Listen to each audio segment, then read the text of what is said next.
રીનુસ કિચનમાં આપ સૌનું ઘણું સ્વાગત છે. તો ચાલો સાઉથ ઇન્ડિયન નાસ્તાની રેસીપીથી શરૂઆત કરીએ આ સુંદર સવારની. તો જોઈ લઈએ રીનુસ સ્ટાઇલ ઉપમા રેસીપી. સૌપ્રથમ એક પોટની અંદર આપણે 4 થી 5 બાઉલ જેટલું પાણી ઉકાળીશું.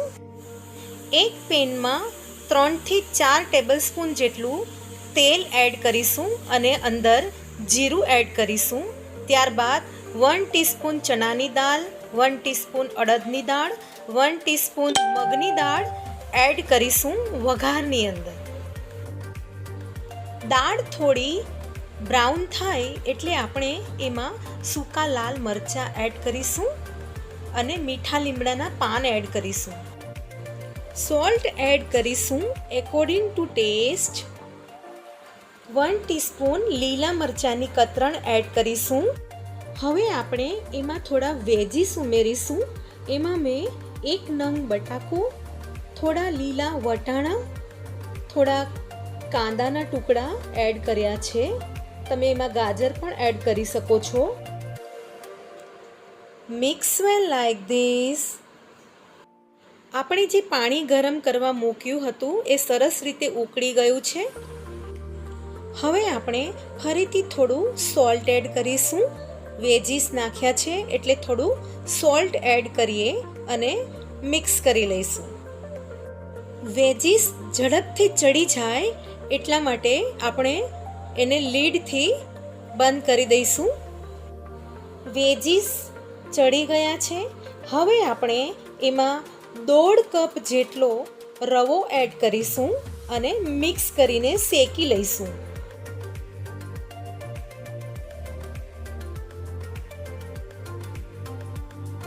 સાંભાર મસાલો એડ કરીશું 1 ટેબલસ્પૂન જેટલો અને સાથે 2 ચમચા જેટલું થોડું ખાટું એવું દહીં લીધું છે એ એડ કરીશું.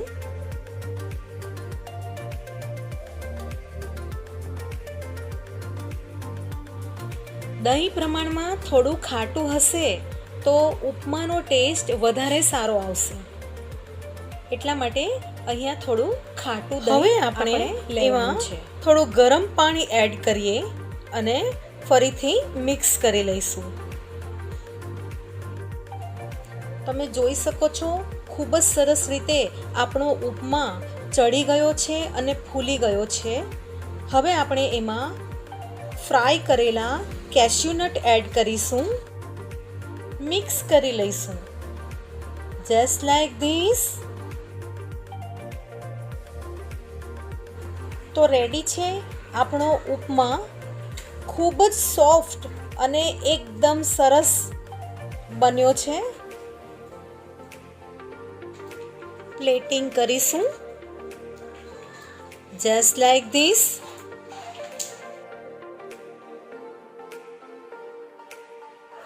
સો monsoon morning breakfast Rinu style upma ready to સર્વ.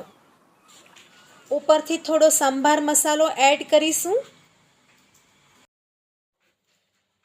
લીલા ધાણાથી ગાર્નિશ કરીશું જસ્ટ લાઈક ધીસ. ઉપરથી થોડા ફ્રાય કેશ્યુનટ ગાર્નિશિંગ માટે એડ કરીશું. તો મિત્રો, જોતાં જ ખાવાનું મન થઈ જાય એવો breakfast recipe upma ready to serve. Thank you so much for watching my video. Please like, share and subscribe.